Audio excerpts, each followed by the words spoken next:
One विभाग team patrolling करुवा समय खोर्धा टांगी रेंज वन्यप्राणी वनांचल अधीनस्थ उपखंड अंचल भूषंडपुर विद्याधरपुर साहिर भागीरथी स्वाई नामक जड़े व्यक्ति 18टी मृत विदेशी पक्षी सह गिरफ होईछि।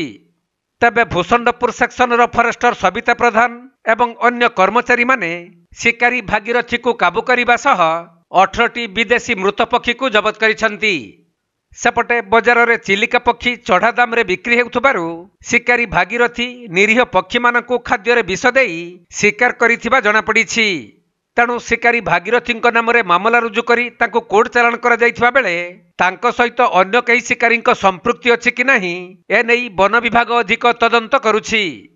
देखो हमरा पूरा जीरो टॉलरेंस मोड रे चलछु हमें zero tolerance to any bird poaching. तेणु भूषंडपुर रे विधारपुर साही गोटे जगह अच्छे से विधारपुर साही जड़े भागीरथी स्वाई नामक जन व्यक्ति 48 इयर्स सी चढ़ई मारिकी गोटे बस्तार नौथर आम देखिलु पेट्रोलिंग समय से धरा पाखापाखि 18टी पक्षी अच्छी जोड़ा कि मोस्टली पर्पल स्वाम्प हेन 2टा lesser whistling duck pigeon tail jacana गोटे और ब्रोन विंड जाकाना गोटे।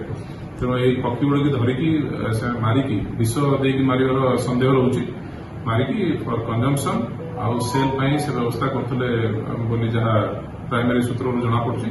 तेणु एवं आम इंटरोगेट इंटरोगेट कर सारापर आज पर गवर्नमेंट प्रोसीजर्स जहाँ नियम अच्छी फरवर्ड कर अरेस्ट होगी अच्छा।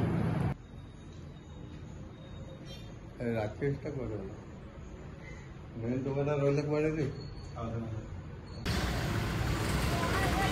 खोर्धा जिला प्रतिनिधि प्रशांत कुमार बेहेरा रिपोर्ट कोणार्क लाइव।